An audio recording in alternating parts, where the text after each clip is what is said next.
So in summary, mythology is just theology that we forgot was real, which is why they're disappointed in us. Disappointed and very, very angry. I'm Barry Biev. This is Baile Na Gótrin Radio, keeping you company in the small hours until the end.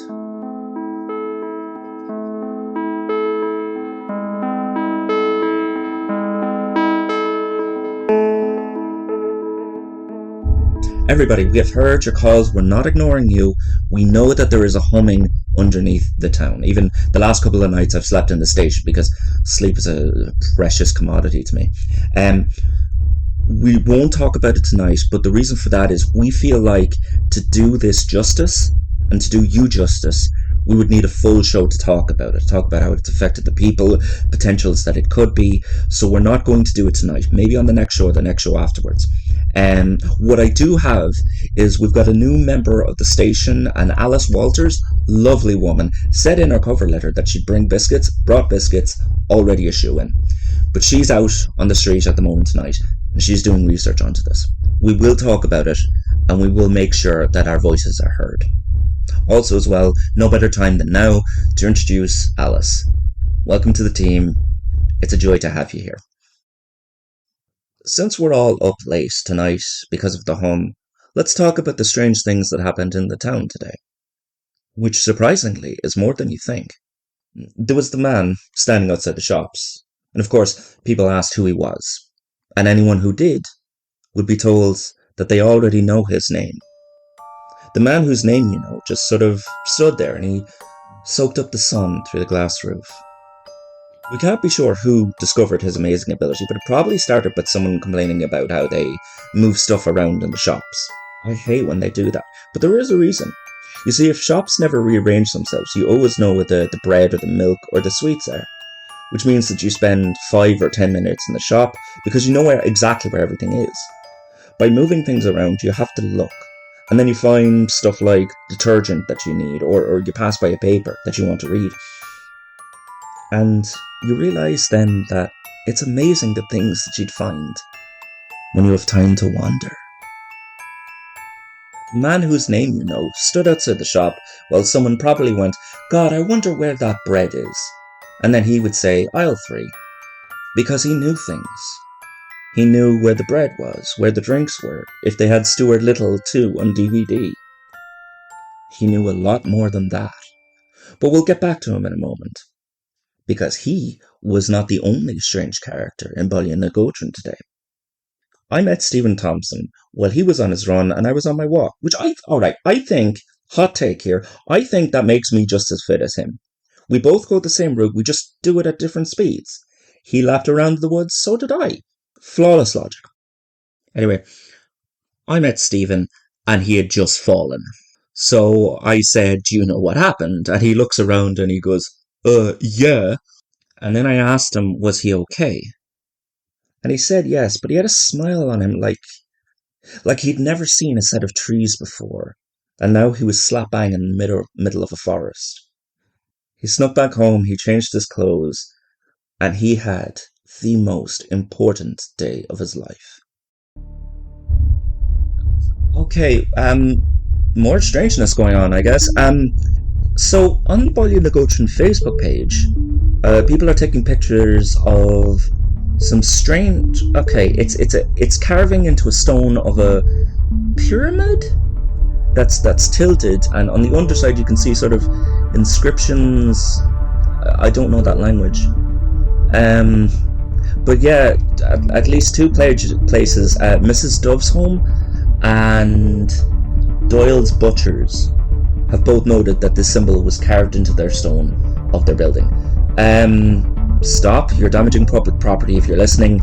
And to everybody else, don't engage with this person. This is something for the guards, the police to deal with. They have tools to carve into stone. We can't, that might make them dangerous. So stay safe, stay inside for tonight, okay?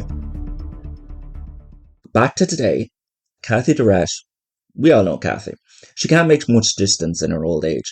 So what she does is she goes shopping with her grandson, Tyler. Which I think that's just shows Tyler will always be a family man. And Tyler was late and she was talking to herself, asking, "Where is he? Where's he gone now?" And the man whose name you know told her that he was driving to the shops as they spoke. It was exactly 4 minutes and 53 seconds from getting to the car park.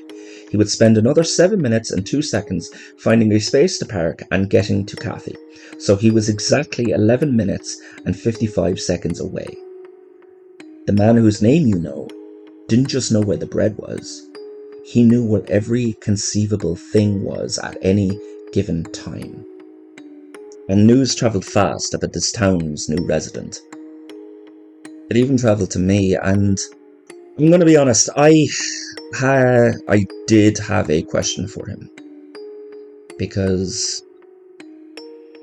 while I ended up here, there are things that ended up lost. A man who knows where everything is would be perfect to tell me what I want to know. The Thompson family were your basic run-of-the-mill family. His father worked in the garage on weekends and had a bunch of unfinished woodwork projects. His mother was a quiet person, not verbally, but she never spoke about herself. "Nobody asked," she'd say. Stephen came home after meeting me in the woods and thought today was the day to ask. So he asked her what's the worst pain she ever felt, which, very interesting conversation starter, but it was right. It was right to ask her. And she said, surprisingly, migraines. Because most other pains that she had felt, while more extreme, they had breaks, but a migraine just keeps going and going and going. It throbs in your skull and it's unceasing. And she had the warmest smile then afterwards, because not only did somebody ask, but it was one of her best friends, her son. And then Stephen told his mum if she ever had a pain that was worse than a migraine, to talk to him. She enveloped him in what she used to call an octopus hug when he was a child. The man whose name you know was on my mind all day because, yeah, again, there are things that I lost in being here. You see, people, in life we gain so much in where we stand, but we lose a lot because we stand there. And I play the what if game on nights where I can't sleep. So while people were finding their glasses or their missing funds or their children, I walked up to him with enough courage to ask just the hardest question that I've ever asked anyone in my life. And I had that courage. I had it in my fist. I had it in my heart up until about 3 seconds before I talked to him. So instead of asking the man whose name you know what I wanted to, I asked him something else. He was one of 2 strange things that happened in Baile Na Gótrin. So I asked him, was he looking for Stephen? He smiled like he just tasted butter for the very first time. And he spoke. His voice, have you heard his voice? It's like pebbles rolling off each other. And he said to me, no. So I asked, was Stephen looking for him? And he said that Stephen had better things to do, because he was fixing a table with his father. Okay, the Facebook page, I'm going to bring back the Facebook page because we've got a new picture. Somebody has vandalized the monolith, and it's the same design. It's the pyramid tilted with the inscriptions underneath. But Petronella has put a comment under this most recent picture and said that this is a sigil of sound sleep. It's supposed to obviously help a house or an area sleep well. Mrs. Doves, okay, I get that. Help her sleep, that's fine. But there's nobody in the butcher's, it's the middle of the night, and nobody sleeps around the monolith. Oh, Petronella's back again. I know what this person is doing. If she's listening to Barry, tell her I'm quite impressed. If this is what you can do with a simple sigil, I would love to see what you can do with real power. Okay, care to share with the rest of the class, Petronella? That'd be cool. More on this as it develops, I guess. The man whose name you know said that Stephen wasn't looking for him because he was working on a table with his father. So Stephen's father had constructed the living room table wrong. One of the legs was wider than the actual top of the table, so the top corner of the leg was bare, and it has scraped many a leg. The Thompson family say that the kitchen towel on the living room table was for drinks spilled when they have guests over or they have TV dinners, but really it was just to save the carpet from any bloodstains, you know? Anyway, today, Stephen cut his leg on the table and was done with that. He was absolutely done with it. So he's called his father, and they moved the table down into the garage to finally finish a woodwork project. While they shaved and painted the table leg now, not Stephen's, Stephen asked his father, what happens to a structure when it loses a significant part of itself? What happens when it all falls apart? And his father just said, we repair what we can with what we have. And Stephen, after hearing that, gave his father the warmest hug that he'd ever given him in his life. Of course, after stepping away, his father noticed that Stephen wasn't bleeding from the wound that the table leg had given him in the first place.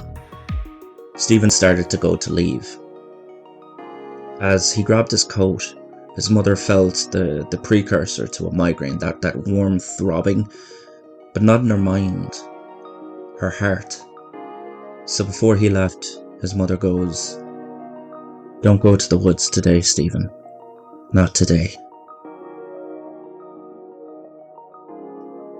Okay, a fourth symbol has popped up on the wall next to the school, which I suppose that means all four corners of the town have now been marked. I don't know why they want these random places to sleep well.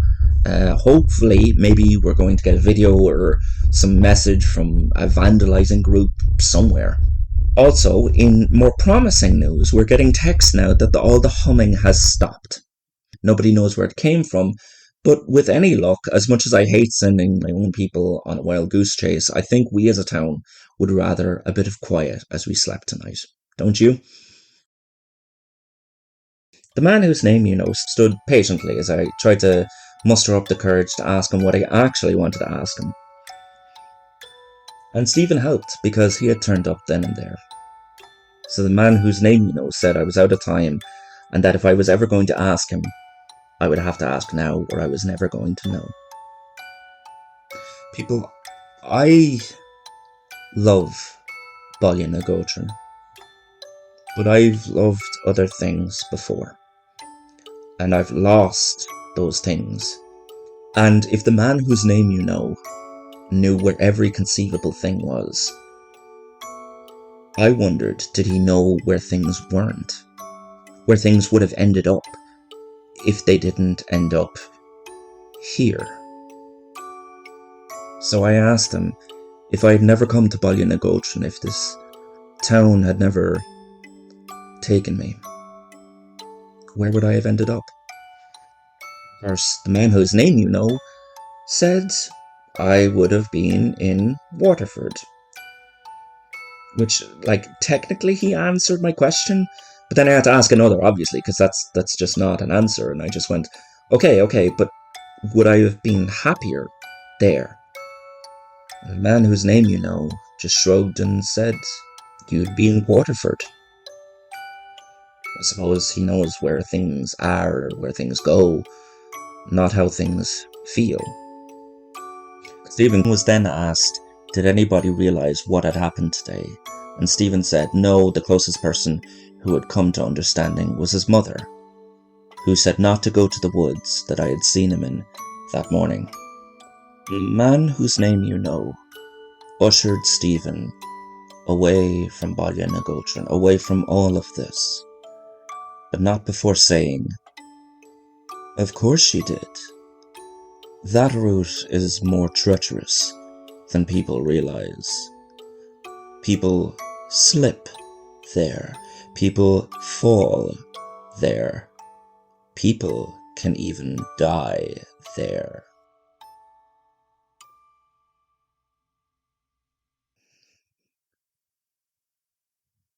Next time, we have folk lining up on the creek to look at these lights People can't stop talking about him. I'm starting to get worried.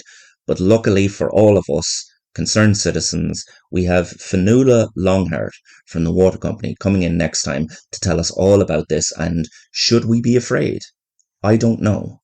Anyway, I've been Baile Na Gótrin. No, I've been Barry Bev. You've been Baile Na Gótrin. And we've kept each other company in the small hours. But now it must all end.